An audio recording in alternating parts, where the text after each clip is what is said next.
Hey boys and girls, guys and dolls, Scott Turnage here with another episode of the G3 Sportsman. As all of you know, through the central part of the United States, we're flooded and it has not come down, and we've been this way since spring. So today I am ventured over into Oklahoma, which is flooded too, and I'm with my boy here, Haydn Williams. Haydn's Guides, or Williams Guides, I always say Haydn's, don't I? Yeah. Williams Guide Service. We're on the Elk River, and since all this water's out here, all this new water, we're gonna be looking for submerged brush, trees, whatever. Green timber, I guess we're gonna be looking for.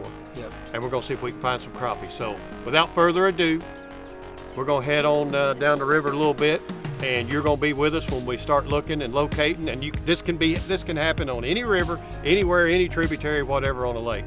We just happen to be here in Oklahoma. So stick with us. Let's see if we can find us some crappie.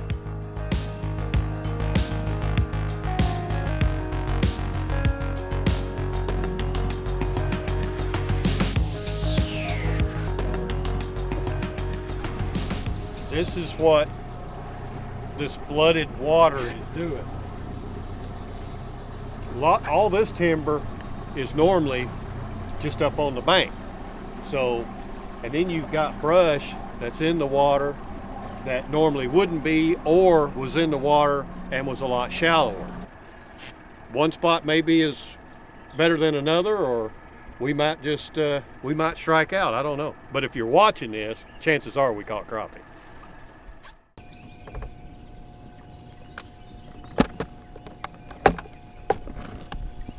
That's a box of gold right there, boys. Box of gold. Go-Go's. First cast.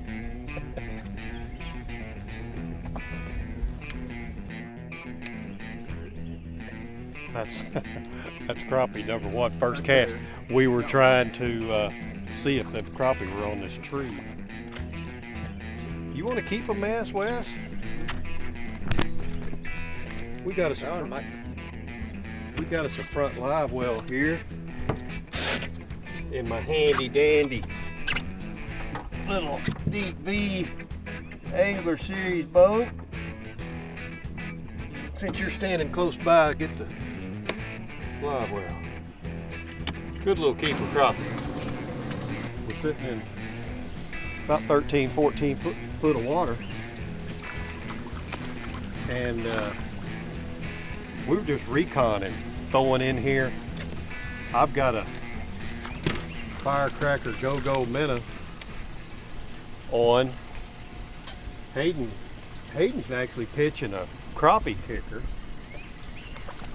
and I'd say there's a few crappie in here. Of course, there's 3 ways we can fish this. The way we're doing it, casting around the perimeter, or we can ease up and then dead stick and dip them, and then we can get minnows or whatever and slip cord. Yeah, I'm using blue and silver, and you're using chartreuse, and it don't even matter. Yeah.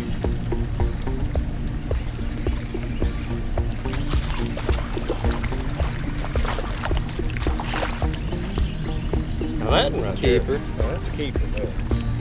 I think the last half dozen that I've caught has been about that size right there.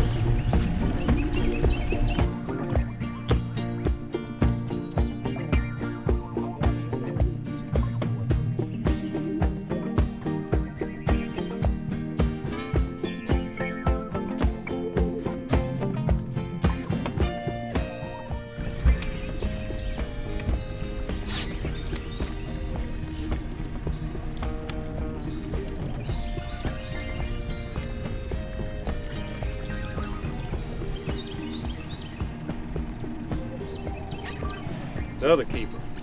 Haydn, these crappie, we're in this slack water now, in this backwater. Where would these crappie be if we didn't, in a normal year? They would not be in here because Where we're at right now, there's usually there's a main channel in here, but it's only about 3 foot deep usually, and they would be out in the main part of the river right now. This is just kind of a slough where it's flooded back in here, and it's 15 foot deep in here right now, and it's usually 3, so water's up big time.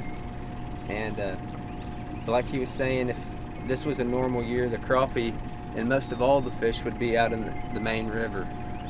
Yep. Good one.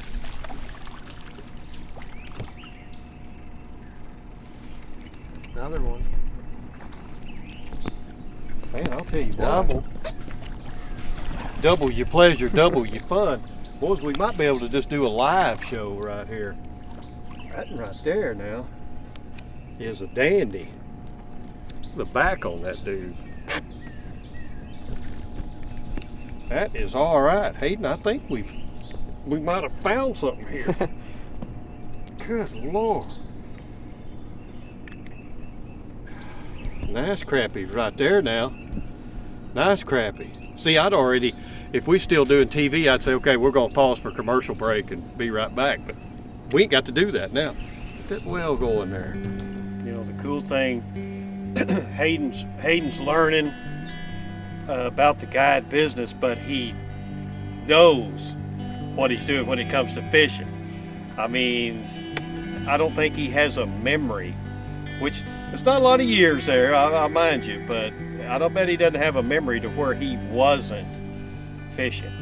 So this kid has been out there, and when everybody else was running around and going through town and getting into trouble and this, that, and the other, you know where he was? He was on the water. He was learning all this stuff. So now he's prepared in the real world. When you guys come to fish with him, he's got these spots, man. Ain't no telling how many waypoints he has. And up here, he's got a young mind, so he can remember stuff. Not like me. I have to rely on somebody like Haydn to remind me of stuff. You can see what we have.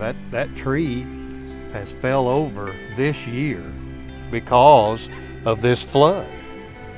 So this is just, you know, what we talked about on the way over here. All this water right here going in here, it's just, and that tree right there, that's like a new restaurant for us.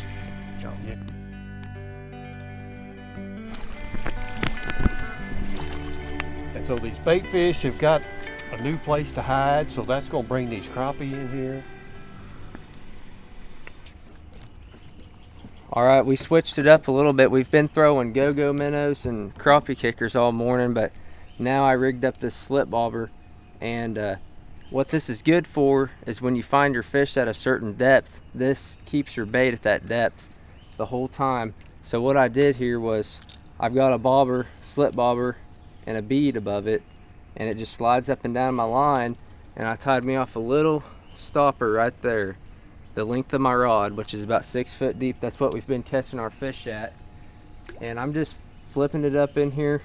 This tree fell down right here, and I'm not getting right up in the sticks because your minnows will swim around a little bit and they'll get hung up in the twigs and stuff, but I'm just kind of flipping it by logs and letting that minnow move around. And sometimes it's not a really hard bite. Sometimes they just take your bobber a little bit off to the side, and sometimes they'll take it straight under, like see right there.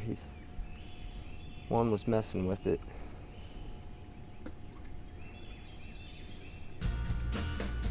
Well, you're going to show how to catch them on that bobber. Just don't mind me. That's another dandy little crappie right here. I'll tell you what. Yeah, the water's high. Yeah, it's been aggravating, but I'm going to tell you something. If you can get into these places like this and catch crappie, oh my God. It is just a ball. That wasn't a fish. Yeah, it is too. He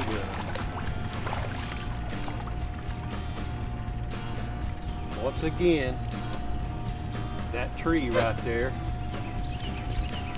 has snapped off. You see what we've got right here. That tree is snapped off. Come in here in this flood water, and it is just laying down in there. And stuff like that, and any of them sloughs and stuff that you got. You Mississippi boys, y'all know this as well as anybody when the Mississippi River gets up. You know, you get in there to these sloughs and stuff off the Tennessee River or anywhere there's just tributaries and lake and rivers that coming into or out of a lake. And this high water, you know, they swell up. You know, you just got to get in there. A lot of people think that's John boat territory. Well, did you get him? Yep. We got one on the minnow. Keeper? Yeah. There you go. Method number 2. Attaboy. When we first got in here, the sun was low. This whole place was shade. And so those fish were scattered out a little bit wider from the cover. As that sun gets up and it gets brighter, those fish are going to hang tighter to that brush. Well, now we can't flip go-go minnows in there. And so what he's got right there is that slip bobber. And now he can get in there where they're tighter to the timber. I was gonna say I can't got him. Yank him out of that old cover. Yeah. It's one on the slip bobber, the minnow. Hook got him perfect right there. Them's the new Bait Boss hooks from Flea Fly.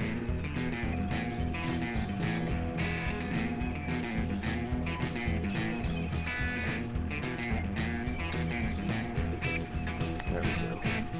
Another one.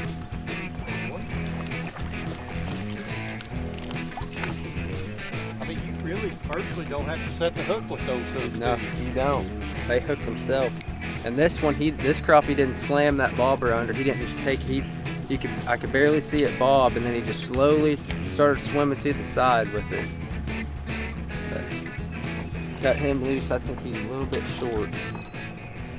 So my bobber, it looks like it's not in the brush pile right now. It's out a little ways from it, but that's just the brush you can see on top of the water. There's actually these limbs on this oak tree come down. There's a fish up there. These oak tree limbs, they come down, and right now where I have this bobber set at 6 foot, my bait is right above those limbs. They come down like this. You can see them all branching off of this tree, and those crappie like to suspend right up on top of them a lot of times. And sometimes when it gets into the heat of the day, they'll really get tied up on that brush, and they can be hard to catch. But with this slip bobber, you can really get it in there and keep it there longer than you could with a go-go minnow or a crappie kicker sometimes. So it can be a real effective way to put some fish in the boat when it gets tough. All right, we're gonna try another technique now. This can be another good way to catch some fish. We got a blue crappie kicker on there with a 1/8 ounce big eye jig head, and we got our Wahali dipping pole here, and we're gonna get up in this brush pile, and with this longer rod I'm able to reach up in here into the branches and get right up on that wood where sometimes you couldn't get flipping a go-go minnow or a crappie kicker. So there we go. Got him. Good one, dude. Good. Good. That's fish Good of the crappie. day.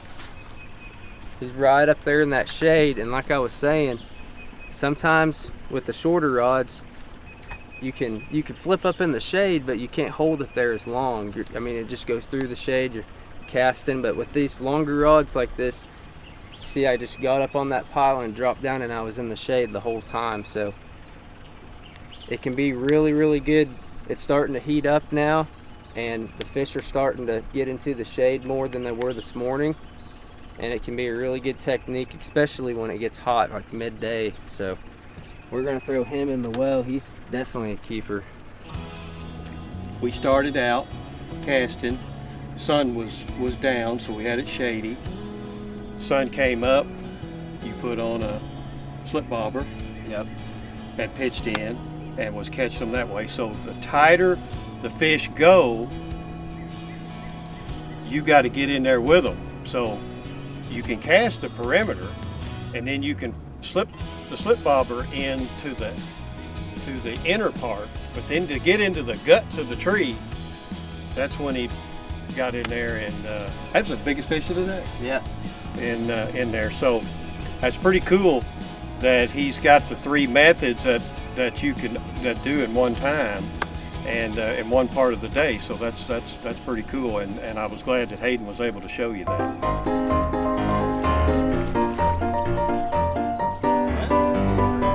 I don't care who you are, you go get hung up.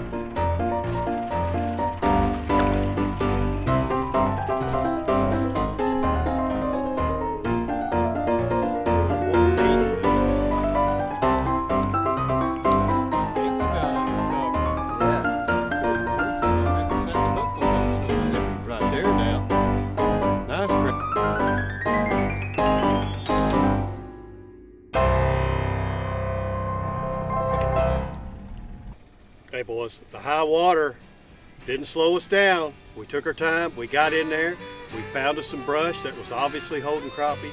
Fished 3 different methods in here. As the sun got up, the fish went down, they got tight. Haydn got in there and found them, and we've had a ball today.